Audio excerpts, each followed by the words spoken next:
All right, Gary, well, let's get into the show.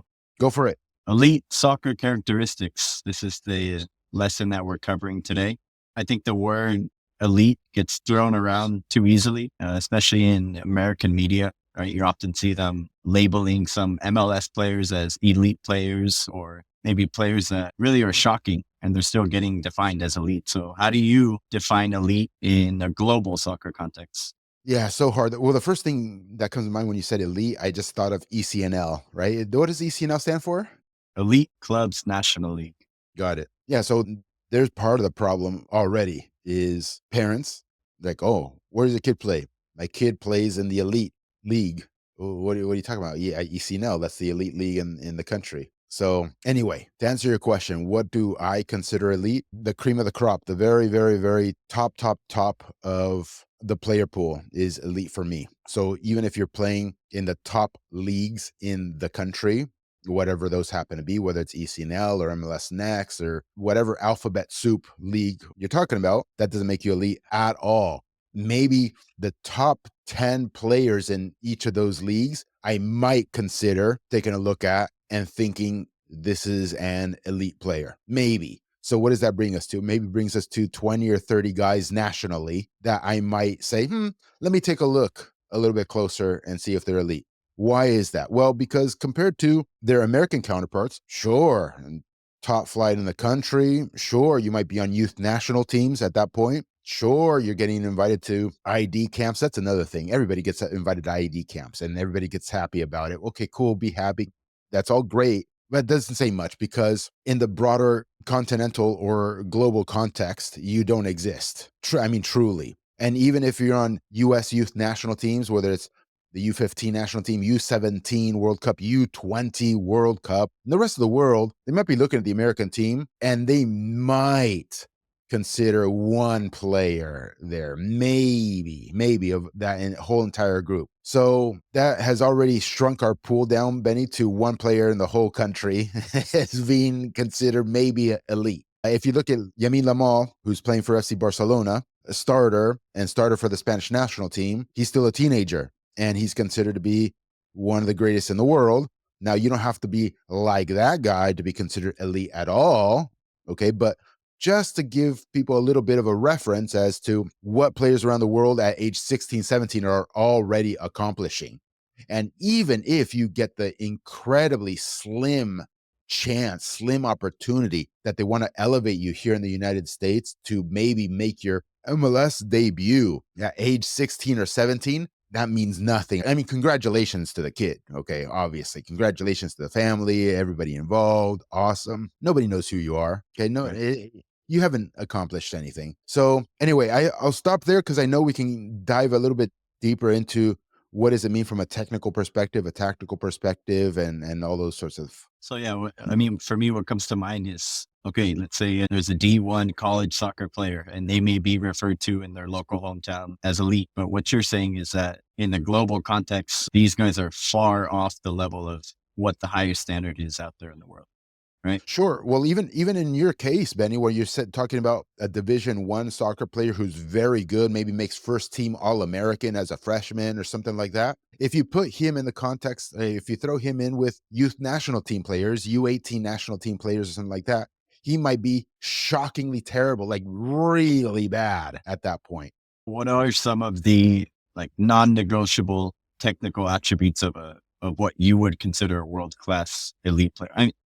I say world class. Is there a difference between world class and elite? A whole other level, Ben.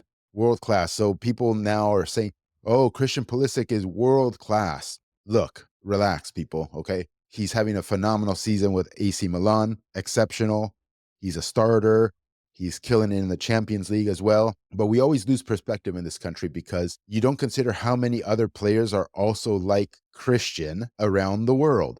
How many other Champions League players are there who are starters on their clubs and doing exceptionally well in the Champions League and exceptionally well in their domestic league? There's a ton of players, Benny, a ton of players. So we need to pump the brakes on talking about world class. But yeah, the world class is above elite. It's the elite of the elite at that point. From a technique perspective, God, Ben, I don't know. It's hard to dissect it here in a podcast in audio. You really have to take a look at video and dissect it from a video perspective and also from a positional perspective as well. Because if I put a center back to play central midfield, he's fucking terrible technically. Just excruciatingly bad if you put a center back as a center mid, or even if you put a center forward and a classic number 9 as center mid, pretty bad stuff. It's not going to be great. It's not going to be elegant. So it's a position dependent too, Ben, when we talk about technique. Something that you mentioned in the masterclass lesson is, right, when you're watching a player, you can really notice,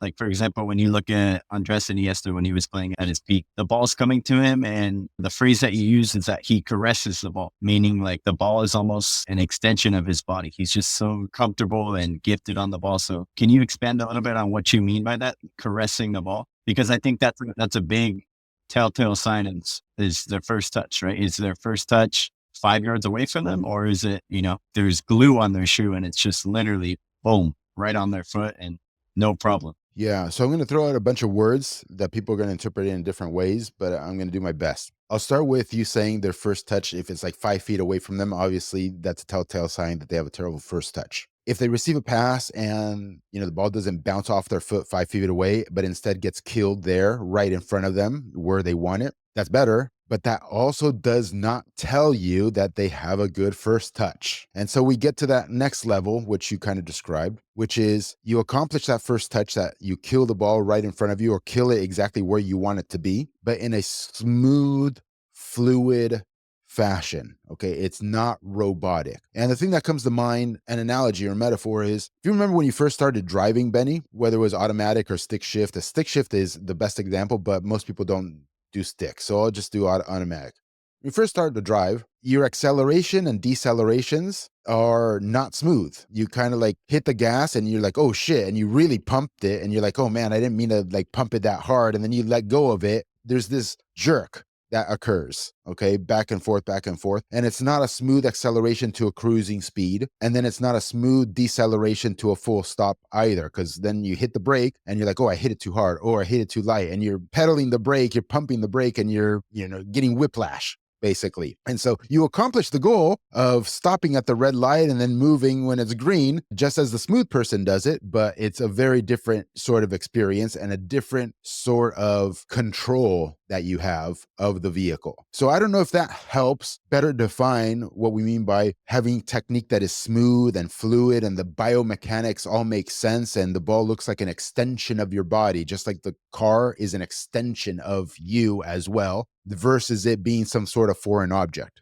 Yeah, that's a good analogy, Gary. A clip that comes to mind to me, I'm sure you've seen it, is Busquets in training, and they're doing like a rondo or little possession drill, but it's super tight space. And these fools are smashing the balls into his foot. But like you said, it's just so fluid the way that he controls the ball. Another big thing that you can easily tell whether or not the player is elite is whether or not they're able to keep the ball for their team, right? And something that goes into that is their distribution, meaning short and long passes. So how important is it for a player to be, one, to be able to keep possession of the ball for their team, but two, the quality of their passes? How do you define what is an elite player? It's fucking hard, Ben. It's hard in the podcast, but I'm going to do my best. All right. You need all kinds of ranges, short, medium, long. You need all kinds of strokes in your arsenal. What do I mean by stroke? Inside of the foot, outside of the foot. Lamine Yamal does outside of the foot like nobody's business. This is all the rage now. Things are going viral because he slaps the ball with the outside three. It's called three fingers, right? There's hitting it with the laces. So there's backspin, there's curling it. There's all these different sorts of strokes for all three ranges, short, medium, and long. And then one really good defining characteristic is if you're able to do those short, medium, and long sort of passes accurately to the correct foot of your opponent in one touch after you receive a bullet from your teammate. So let's say you're receiving a cannon of a pass from one of your teammates, and you are able in one touch to execute a short, medium, long range pass on the money to your buddy. And then the second factor is consistency. Yeah, parents are going to be sending me video clips now, their kid doing that, but show me the kid doing it consistently throughout one single game or two single games. Don't cherry pick some moments from, you have a library of 100 games and the kid did it twice. in 100 games, and then you're sending that to me. Like, it means nothing. So consistency is the other thing, Ben. And this is the hard part here, especially to the untrained eye, meaning somebody that hasn't watched soccer their whole life. For those of us that have watched it, I think we can, not easily, but we're able to tell more which players have those qualities. But something that you mentioned in the lesson is that everything that we just described is not a measurable quantity. But can you expand on that a little bit? Well, I'm going to put in the context here of folks in the States. We love our stats. We love our statistics. I used to collect baseball cards. I used to know quite a bit about baseball. And, you go around with the kids in the neighborhood and you quiz each other, and, they'll whip out a card and it's Dennis Eckersley, a baseball pitcher from the A's. And I would spout out the ERA, just all the numbers in the back of the card. We love our stats, Ben. And MLS and the dominant culture here in the United States, the monoculture, is comprised of folks who principally come from those other sports. And they're bringing around their statistics loving baggage with them to soccer. And so they love to say, oh, look, it's proven. This guy has this many goals, this many assists, and this pass completion. He is the best player in the league or the best player on the team. And look, it helps, but compared to the other sports, it's a bunch of nonsense. Okay, so the things that we just talked about, the quality of the pass, the quality of the first touch, that cannot be placed on the back of any sort of soccer player card. You can't capture it. You can't capture whether the player made the right decision to pass it to their center forward or to pass it to the winger. You can't capture it. All that's captured was the pass completed or not, and in what sector of the field it was. There's other things that you can measure for sure, but you can't capture decision making necessarily. And even worse, you can't capture a first touch quality or passing quality. Yeah, that's a difficult thing, Gary, because I think a lot of players maybe get overlooked, especially you mentioned stats in the US, right? Coaches or fans or even parents, they only look at the stat sheet. And think about it, if you're like a holding mid, a six, it's not like you're going to be getting goals every single game. So oftentimes those players get overlooked. And so does that mean that they're not elite? Absolutely not. I mean, those players make a huge impact on the game, whether or not they show up on the stat sheet. And well, Ben, to give them credit, but they are aware of that and they do know it. But in theory, yes, they're always going to fall back on the numbers and the statistics and the pedigree. So another stat is, where does this player play? What league? Is he a starter? Is he not a starter? Has he been called to national team ID camps? Has he been called to a national team camp? Has he gone to an actual international tournament with the national team? What club does he play for? All these sorts of things are quote unquote stats, but fall under the pedigree sort of bucket. So even though folks, parents specifically, might understand everything that you just said in theory, that, hey, all this stuff doesn't capture it, at the end of the day, that's what they rely on anyway. They don't sit there and say, yeah, you know what? All the stats are wrong. Or not wrong, but all the stats don't matter. The pedigree doesn't matter. This player is better than all those other guys. Like, they don't do that. Who sticks their neck out and does that? Doesn't happen, man. Let's talk a little bit, Gary, about finishing. Because, okay, you may see a player on a team that has scored 30 goals in one season. Does scoring 30 goals make him elite? Or do you more consider the way that he scored those goals, meaning his technique and his finishing? Is he able to slot it every single time into the upper right corner? Does scoring 30 goals make you an elite player? Yeah, but Ben, you already cited the answer. You have to look at the quality of the goals. What do we mean by the quality of the goals? Well, firstly, I think it's important to have seen a shit ton of football, because what that enables you to do, in my opinion, is it enables you to put yourself in the brain of the player who's going to shoot and kind of understand the thought process of the person who's going to shoot. Did the person actually mean to take this sort of touch and actually slide it bottom right corner? Did the shooter just shoot it on target and hope for the best? Those are like two sort of extremes, and it happens a lot. And most of the time, everything I've seen here in youth soccer in the States, most of the time, the players playing in the top leagues, on the top teams, and including the youth national teams, most of the time, they're just shooting on target. That's it. It doesn't matter. They're not picking out a spot and saying, I'm going here and executing. They're saying, oh man, I have a little window of opportunity. I'm just shooting on target. And then it might get slotted top left corner and it's a banger. Everybody's saying a world-class goal. What a banger, whatever. Great goal. Awesome. Goal is a goal. But you know what a world-class goal is, or an elite goal is? If the guy meant to put it top left corner. That's the difference. A goal that comes to mind. I mean, I don't know if you would define Gio Reyna as an elite player, but his goal for Borussia Dortmund, little body feint, slots it like upper curler into the right upper corner. No, that's brilliant. He meant to do that, and Right. if I'm not mistaken, that was his first goal in official competition for Borussia Dortmund. Banger. And you know that he meant to do that. It wasn't just like Yeah, you just described. It wasn't just like, oh, I'm gonna fucking launch it to goal and let's see what happens. You can see him clearly, pick out a spot, hit the right technique, and he put it right where he wanted. 100%, Ben, 100%. The same one with Alex Mendez against Porto. He did the same thing, right? Yeah. Took it 25 yards out, took a touch, picked his spot, and then curled it Over Pepe. over Pepe for sure. But again, the second ingredient is consistency, right, Ben? Consistency. So Alex did it once. Gio did it once. Maybe Gio did it another time. I don't remember all his goals for sure, but consistency is key. We talked a lot about the technical ability, right? But what do you think about the tactical ability, meaning like soccer IQ? How important is that in defining a player's eliteness? Just as important, Benny. And it's position dependent, like I said before. So that's why it's very difficult sometimes here with audio. You have to really show video, which is what we do obviously in the master class. But every position has different tactical requirements. Tactical does not mean what many Americans here unfortunately think of. It doesn't mean a formation, doesn't mean 4-3-3, 4-2-3-1, 3-4-3. No, none of that stuff. 4-4-2. No, no, no. That doesn't mean tactical. Tactical means the set of decisions that you are basically instructed to do in different circumstances that the game presents to you. So the left back is going to be presented as a different set of circumstances than the center mid. And so their tactical capabilities have to adjust accordingly. So I don't know. An example, Benny. Let's say that you're the left back and you're playing against the Spanish national team. Okay. Well, guess what?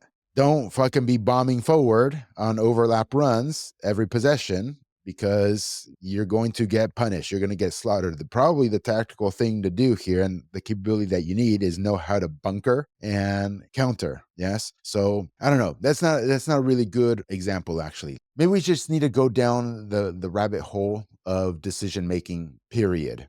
And it's again, I'm struggling here because it's position dependent and we really have to show it, Benny. I don't know. Maybe you can give me a hand. Well, some of the fundamental decisions that we mentioned in the course is the obvious ones, right? When to pass, when to dribble, when to go forward, when to go back, when to switch. A big one that gets overlooked a lot, when to pause, when to have a quick restart, defensive positioning, and off the ball movement. Those are just a few that we mentioned. I love them all, man. Yeah. I don't know what to add to that, dude. That is the key. I guess now it's a matter of how to develop that and who does it better than who else. And I don't know if I'm watching a game, a youth game, if a player consistently makes the wrong decision, and I do believe that there is such a thing as a wrong decision. For instance, if you're the left back, let's stick with the left back here, and you've got two opponents in front of you and your center back is wide open for him to get it and then switch it to the other side of the field where our team is numbers up and left back instead chooses to dribble into two opponents. That is a shockingly bad decision, which means the player has shockingly bad tactical acumen at that point. And if the player is consistently doing something like that or something very similar, then it's clear as day. This player doesn't know how to play football. The other extreme is if the player is presented with those scenarios and they consistently make the right decision, then you have a little hint. Okay, maybe this guy knows a little bit about how to play. I mentioned the big one, right? When to pause. And I think that's something that gets overlooked a lot in American soccer, you can say. You've mentioned before, I think you had a whole episode about it with Joey about how soccer in the US is played at one speed, meaning it's just back and forth, back and forth. So maybe for the audience, you can expand a little bit on that phrase, when to pause. What does that mean to you? There's two different interpretations and both are good. One is what you just said, is trying to manage the rhythm of the game. And like you said, in the US, it's all just one speed, back and forth, back and forth, back and forth. And there's no breathing to it. So a player with high tactical capability knows when to speed up and when to slow down his own team. And he can do that when he's got the ball at his feet. So if it's time for a counterattack, his first touch is going to be aggressively forward and he's going to move the team forward immediately with urgency. That's a rhythm. And if the counterattack is not on or is not supposed to be on, or maybe you are winning 2-1 and the counterattack is on, but you're winning 2-1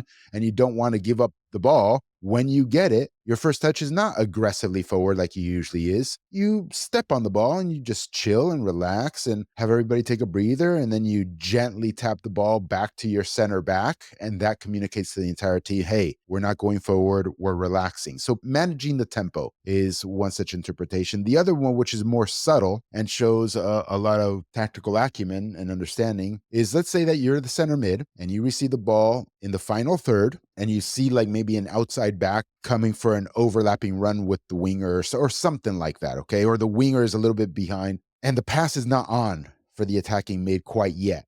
You shouldn't give it to that guy making the run quite yet. You need an extra 3/4 of a second, you know? So the attacking mid will kind of like stutter and give that 3/4 second pause for the runner to get, into position, which is 5 meters further ahead than where he currently is. And then he executes the pass. But it's that moment in the mind where the attacking mid sees the runner and says, oh, that's the pass to play, but not now. It has to happen in 3/4 of a second from now. That pause right there is killer. It's amazing from a tactical perspective, and it's killer from the perspective of being able to execute the attack versus a failed attack if he had passed it 3/4 of a second too early. That's a pause. How do you train that with players, Gary? Ooh, you can train it in pattern play and verbally communicating as the coach in pattern play. For example, saying, hey, Johnny, relax, let the play develop, and you're exaggerating it at that point because the pause will be like 2 seconds long. And in real live action, you might not have 2 seconds for a play to develop, which means the play actually is not on if you have to wait 2 seconds or 3 seconds. But you can still train it so that they actually understand the concept. And then that coupled with the players watching professional games at the highest level religiously for years, both those things combined, in my opinion, have a chance of the player intuitively assimilating the concept and doing it and it being part of their tool set. One thing to note, Gary, a player can't be elite forever, right? Father time always wins. What indicators do you think suggest that a player has kind of plateaued and reached their ceiling at whatever age it may be? My mind wanders, Ben. There's a whole bunch of avenues we can take. The more obvious one is the age one, because I think the older a player gets, the harder it is for them to incorporate a different way of playing than what they're used to. And that can mean technical capabilities and tactical capabilities. So technical capabilities, you imagine that you've learned how to receive a pass a certain way for 12 years. And then all of a sudden, you want to change the way that you receive a pass, change your biomechanics. Okay, Gary, what does that mean? Yeah, I don't know. It means the way that you move your body or adjust your body in order to receive the pass, the way that your thigh actually flexes or doesn't flex, or how high you raise your leg when you're going to receive the pass. It's one of those things that can't be quantified, Benny, unless somehow you strapped yourself into, when they capture these images of athletes for sports video games, they'll put a sensor at all the joints and then the athlete runs on a treadmill or does different activities. And so you're capturing the location of all these sensors on the joints of the athlete. So then you can actually capture numbers associated with the biomechanics. Unless you're doing something like that, you can't capture the data, Ben. So it's hard for me to express what I mean by changing the way that you receive a ball or changing the way that you pass a ball. I think, if I'm not mistaken, and I'm not an expert in golf at all, but I seem to remember maybe 10 years ago or maybe even longer at this point, Tiger Woods, it was reported that he had changed his golf swing. I think it took him an extraordinary length of time, like a year over a year, or maybe it was a multi-year thing. And during that stretch, he didn't win any tournaments. He didn't win any tournaments because he was in the process of completely changing how he golfed. So that's the age component. Like once you get up there in age, I don't care how much you train or how much you practice. If you're Josh Sargent, you are not going to be Andres Iniesta, okay? Or if you're Weston McKinney is never going to have the technique of Xavi Hernandez. Okay. It's just not going to happen. It doesn't matter what you do. And the same thing goes from the tactical perspective, in my opinion, too. If you've been playing football a certain way forever, like here in the States at one speed forever, and don't understand the concept of building out of the back, haven't really trained pattern play, haven't really trained structured defending like the Italians do, it's going to be extremely difficult for you at age 16, 17, 19, 23 years of age to maybe go into one of those environments and be like, oh yeah, I got this. I'll pick this up and it'll just be natural to me. I think I'll just stop there, Ben. From the age perspective, it's very tough to adjust. That's why it's key and critical to get them early and try to give them a lot of these tools. Well, on the other end, Gary, at what point is it too late?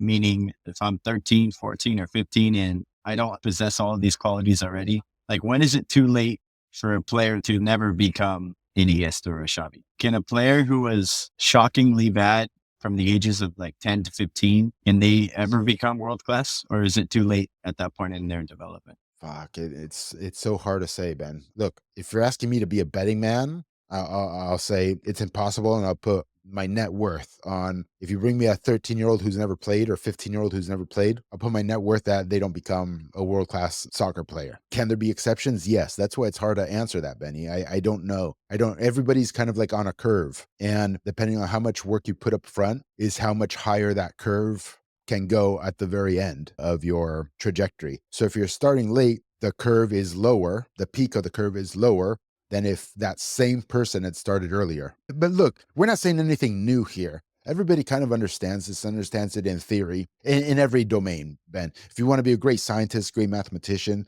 the earlier you start, the better off you're going to be. If you want to be a great business person or God knows what else, I mean, that's a little bit different, in my opinion, because there's no real age limit associated with those sorts of skills or management skills or organizational skills. I think the bar is less low in those cases, but the bar is very high for things that require biological manipulation. So in the case of mathematics and science, you're basically solving extremely complex, difficult problems or puzzles, rather. And there's a biological component to that. Okay. You have to wire your neurons a certain way to adapt and be optimized for solving those types of puzzles. Okay. And the same thing goes, in my opinion, for sports. You have to wire your neurons in such a way that they are optimized for executing specific biological actions. And so in those sorts of disciplines, the earlier you start, the better off you're going to be. But in other sort of disciplines, maybe like a teaching, maybe like a business, maybe like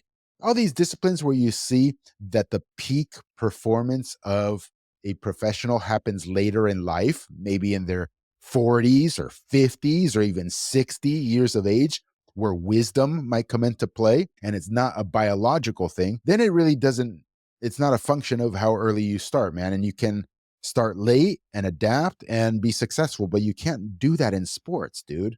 So Gary, you mentioned a lot of players today, Lamine Yamal, Messi, Busquets. Do you believe that these players became elite in the team environment, or do you think they can accredit it to the work that they put in individually? We talked about in the last episode, right? Work on the wall, watching soccer games to increase your IQ. Where do you think more of it came from? Was it more so from the team environment and the training that they were getting, or was it the thousands of hours of work that they put in by themselves? Ben, you know the answer. Individually is number one by and far. And then the team environment works to refine you. It's about refinement in the team setting. The team setting is not going to develop your capability to get to the very highest of levels. They can polish the diamond. The issue that we have here in the States, because I don't want people to get it twisted, is that you might have a lot of very skilled, very talented players who do the individual work and become very skilled. But then if their team environment is crap, then there's no polishing of the diamond. And if you don't polish the diamond, then you don't get elevated. And if you don't get elevated, you're never seen. That's one thing where the team actually matters. It is for refinement and it works as your platform, number two. And then the other thing that we shouldn't really talk in this chat, it should be reserved for another lesson, is even if you have everything going for you, if you are not being platformed, you aren't going to go anywhere either. And I've talked about this for over a decade publicly, that if Sergio Busquets or Xavi Hernandez or all these legendary Barcelona players who were technical and tactical magicians, but not physical specimens, if they had been here in the United States with the same technique, with the same tactical, the same footballer, age 12, 13, 15, 17, 19, 22 years of age, they would not have become what they became because they would not have been elevated here. Coaches here and clubs here and leagues here and the national teams here don't value those sorts of attributes like they do in Spain. And so they would not have been platformed. And if you are not platformed, then you aren't going anywhere. How do you become platformed here in the States? You have to get lucky. You have to get lucky and be born in the right area or live in the right state/city, number one. Number two, hopefully have a coach that is very influential and is networked and can elevate you not only on his team, but at the next level and recommend you to national teams, for instance. Then you have to hope that wherever you land, say on a youth national team or at the next level at pro or college or whatever that next level after youth is, you have to hope and pray that the coach there or the technical staff or the club or from the business side, they're like, ooh, we want to elevate and platform this guy. We want to make him visible to the public and we want to elevate him and we want to amplify his market value because business comes into play at that point as well. So you have to have a whole sequence of these things going for you in order to get to the top. This kind of seems like a good place for you to inject some promotion relegation talk, because I think if it was implemented here in the States, it would be much more easier to get platform, right? Well, yeah, if there was promotion relegation, Benny, then every club across the country would be in a competitive frenzy to identify the type of player that they believe in, that they want, because their survival and their business success relies on it. And so even if you're one of these players, let's say like this hypothetical Sergio Busquets that I claim would never have made it here in the States, say that you were that guy, that kid at age 14, 15, and they're playing but kind of languishing on some team here in ECNL or MLS Next or somewhere not even there. Well, the scouts are out in force with promotion relegation for all the different clubs. And certainly there's a club where maybe my brother, Brian, is the coach, or others who have the same views as Brian are the coaches or the technical directors or whatever, and they are looking for a central midfielder with the qualities of Sergio Busquets. They don't care about big, fast, strong. They just want somebody who never loses the ball, who is super clean technically, who is a tactical genius. He's never going to score a goal in his entire career. He's never going to assist in his entire career. He's rarely going to win headers as a defensive midfielder. He's never going to, run down some guy because he's slow as molasses. But this is the type of six that I want. So in a promotion relegation system, somebody's looking for that player profile. And the probability of finding that guy in some unknown club who's not really being platformed all that much is higher, Benny. It's higher. And the same goes for all the positions. And the same, by the way, goes for the amount of Brian Kleibens or folks like him to get to positions of influence also, because clubs want to win. They need to win. They need to win in promotion relegation. So they're also scouting and scouring the land for the top best coaches in the land, the best ones. So folks like Brian would be elevated. And then when they're elevated, guess what? All those sorts of player profiles that we've been talking about have a better chance here in the States than they currently do now. Do you think with promotion relegation, Gary, more players in the US would have opportunities in Europe, meaning that they're getting more exposure and it's more competitive out here? And European teams would be looking to recruit out here more so than they already are. Well, with promotion relegation, as opposed to what we have now, the league doesn't own the rights of the players. The individual clubs own the rights of the players. They have the contract with the players. And so every club is able to make their own decision as to whether to transfer a player overseas or not. As it stands now, if we just focus in on MLS, which is the most important thing, it's Division 1, the league owns all the contracts. And so even if a club overseas is interested in a player of one of the franchises of MLS, they can't unilaterally say, yeah, we're selling them or moving them up. There's all of these other competing interests or interest period that also have a say in the matter. So does it help? Yeah, it'll help for sure. So just to expand on that, teams, if they want to sell a player to Europe, they have to get the league's approval. Is that what you're saying? Yes. The league owns the player. The contract of the player is with the league. It's not with the franchise. That's insane. Well, hopefully one day this happens. You think this will happen in our lifetime here? I think a lot of unexpected things are going to happen in our lifetime, Benny. A lot. I don't know if you're following MLS now, but they're about to play the final, the Galaxy against New York Red Bulls. Nobody cares. Nobody cares. Look, you're hardcore soccer, Benny. Maybe you knew who the final was.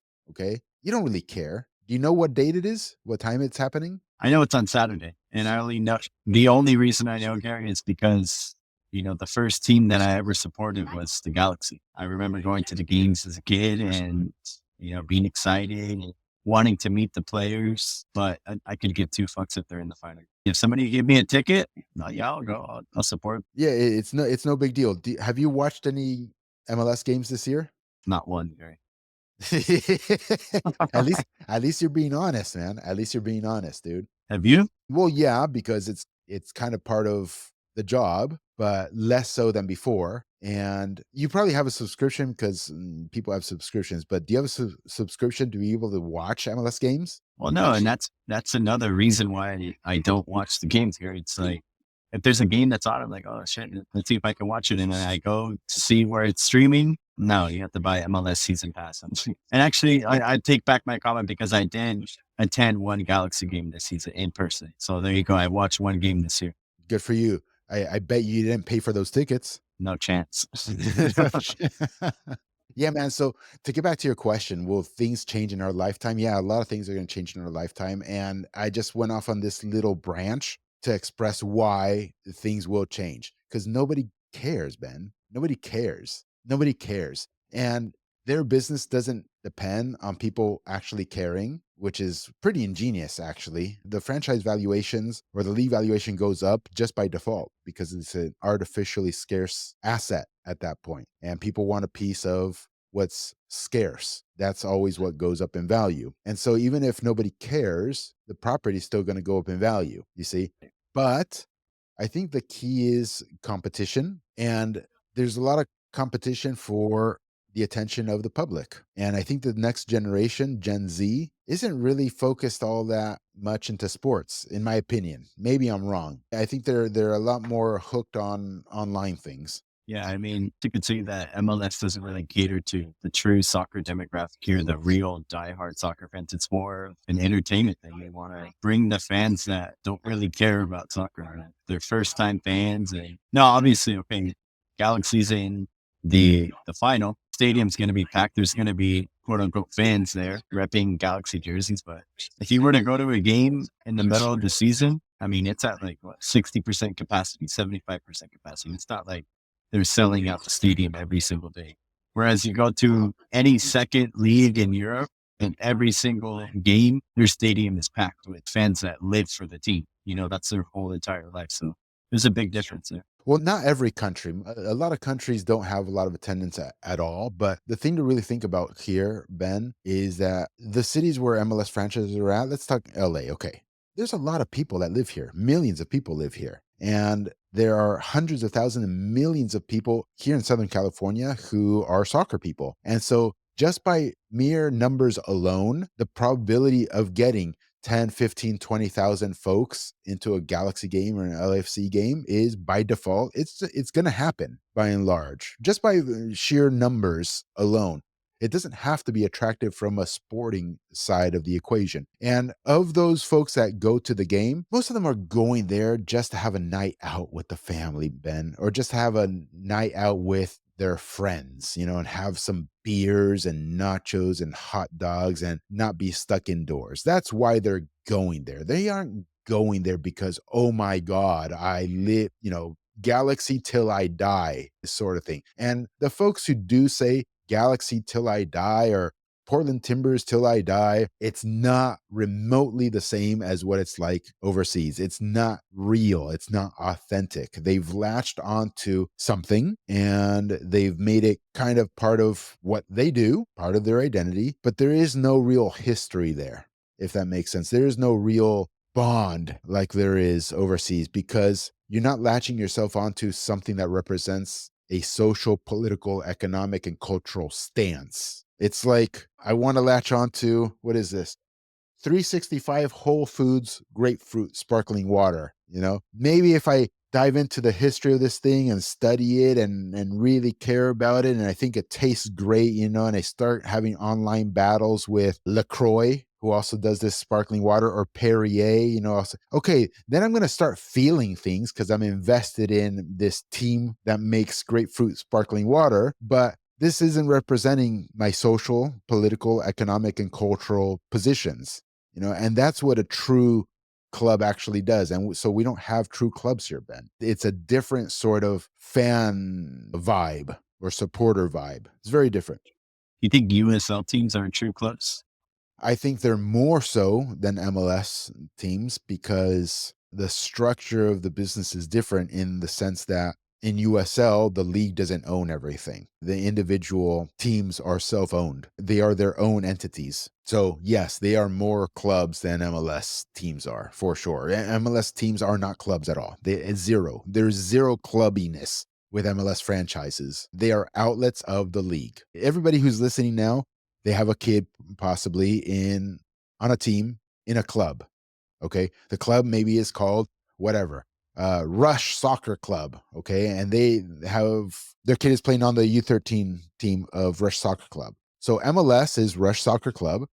And imagine that Rush Soccer Club called every one of its teams by a different name, but it's still Rush Soccer Club teams. So really it's MLS Los Angeles or MLS Dallas.